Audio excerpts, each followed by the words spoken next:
Hello student, welcome back to IBS. Today we are going to discuss about SWOT analysis. अब हम इसमें देखते हैं कि किस तरीके से एक कंपनी वाकई में एक्सेल में डेटा ले करके स्ट्रेंथ और वीकनेस एनालिसिस कर सकती है। तो जैसे हम एक्सेल शीट में जैसे क्रिएट करेंगे तो अपने सारे स्ट्रेंथ के पार्ट को लिस्ट डाउन कर देंगे, वीकनेसेस को कर देंगे, अपॉर्चुनिटी को इसके नीचे कर देंगे और थ्रेट को भी नीचे लिख लेंगे। जितने भी आइटम है सबको लिख लेंगे, जो जो चीज हो सकता है आपका पोटेंशियल थ्रेट, पोटेंशियल अपॉर्चुनिटी और वीकनेसेस और स्ट्रेंथ। अब इसको हम कैसे एनालिसिस कर रहे हैं, हम देख रहे हैं कि वेयर वी स्टैंड। ठीक है, जैसे 1 से 10 के बीच में वेयर वी स्टैंड और ओवरऑल इंडस्ट्री की जो सारी कंपनीज है, 10 और कंपनी है, उन सब का एवरेज जो है वो लोग कहाँ स्टैंड करते हैं। उसके बाद हमारा कंपटीटर जो डायरेक्ट कंपटीटर है, जैसे बेकरी का एक एरिया में 2 ही लोग थे मेन। ठीक है, वैसे पूरे दिल्ली सिटी में चले जाओ या पूरे लुधियाना में चले जाओ तो हंड्रेड्स ऑफ डिफरेंट बेकरी वाले होंगे, राइट। लेकिन पार्टिकुलर एरिया, जिस एरिया में आप हो वहां पे कितने हैं, वो आपका डायरेक्ट कंपटीटर है। और बाकी इंडस्ट्री से भी आप सीखो,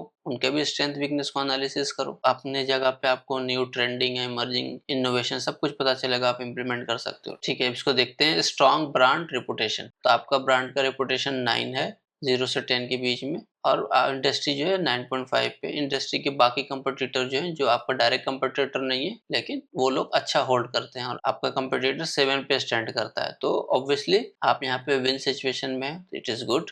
स्किल एंड एक्सपीरियंस वर्कफोर्स आपका 9.5, इंडस्ट्री भी 9.5, आपका कंपटीटर 7.5, आपके लिए स्ट्रेंथ है। इनोवेशन प्रोडक्ट सर्विस, आप प्रोडक्ट इनोवेटिव है, आप 5 पे स्टैंड करते हो, 9.5 मार्केट है, 6 पे आपका कंपटीटर है, तो यहाँ पर आप पीछे हो, तो ये आपका स्ट्रेंथ नहीं है। ठीक है, ये आपका वीकनेस है। ये मैंने यहाँ पर इंटेंशनली दिया था कि क्या चीज आपको स्ट्रेंथ में कंसीडर करना है, क्या चीज आपको वीकनेस में कंसीडर करना है। तो ये जो है आपका इनोवेशन प्रोडक्ट सर्विस आपका स्ट्रेंथ नहीं है, ये आपका वीकनेस है फिलहाल। अगर इस पे काम करोगे, जैसे ही आप 7 पहुंच जाओगे और वो 6 पे, तब ये आपका स्ट्रेंथ बन जाएगा। I hope it is clear to you. Robust finance position पे आप 9 पे हो, इंडस्ट्री 9.5 पे, आपका कंपटीटर 5 पे है, तो यू आर डूइंग गुड। अब इसको देख लेते हैं। एडवांस टेक्नोलॉजी एंड इंफ्रास्ट्रक्चर में आप 8.5 पे हो, इंडस्ट्री 9.5 में, कंपटीटर 6 पे है, तो यानी कि आपको स्कोप ऑफ इम्प्रूवमेंट है, क्योंकि आप 8.5 पे स्टैंड करते हो और इंडस्ट्री 9.5 पे, तो थोड़ा आप और इम्प्रूव करके इंडस्ट्री लेवल पे आ सकते हो। ठीक है, आपका कंपटीटर पीछे है, ठीक है, बट आपको अगर ग्लोबली स्केल करना है तो आपको इंडस्ट्री को भी पीछे छोड़ना पड़ेगा, राइट।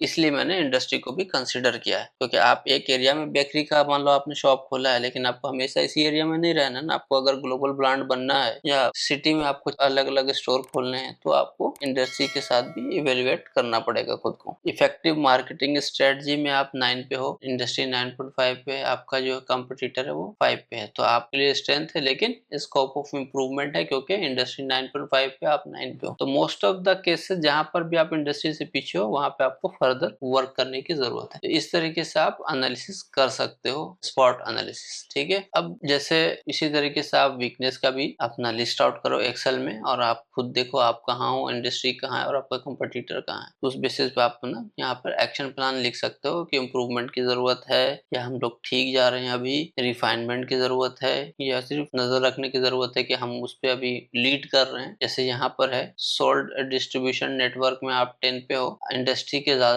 जो कंपनी है वो 9.5 पे और कंपटीटर भी 8 पे, तो आप यहाँ पे लीड कर रहे हो। तो कब तक 10 तक बने रहोगे, पीछे भी आ सकते हो। ठीक है, तो फिर आपको मॉनिटर करते हुए रहना है ऐसे चीज को। तो इसी तरीके से आप एक्सेल में सारा चीज लिस्ट आउट करोगे और इसको रिव्यू करोगे प्रॉपरली, और रेटिंग दोगे कि हम कहाँ स्टैंड करते हैं और हमारा कंपटीटर कहाँ स्टैंड करता है, और हम क्या स्ट्रेटजी बना सकते हैं। एक्सेल प्लान लिख करके इस पे काम किया जा सकता है। तो यही हो गया, वीकनेस भी हो गया। इसी के नीचे आप अपॉर्चुनिटी की चीजें डाल दो और जो थ्रेट है वो डाल दो, तो जो आपका बिजनेस होगा उस बेस पे आप क्रिएट कर सकते हो, क्योंकि हर बिजनेस का, हर पर्सनल लेवल पे, हर इंडिविजुअल का अलग अलग स्पॉट एनालिसिस होता है, लेकिन प्रोसेस यही होता है। तो अब हम बात कर लेते हैं ओवरऑल कि स्वॉट एनालिसिस क्या है। एक स्ट्रेटेजिक मिरर है, इस पे आप देख सकते हो कि आप कहाँ स्टैंड करते हो और आपको कहाँ जाना है। उसके बाद ये आपका स्ट्रेटेजिक अलाइनमेंट को इन्हांस करता है, रिसोर्स प्लानिंग में हेल्प करता है, प्रोएक्टिव डिसीजन मेकिंग में हेल्प करता है। आप डिसीजन ले सकते हो कि आपको क्या करना है, क्या नहीं करना, जब आप इस पे एनालिसिस करोगे।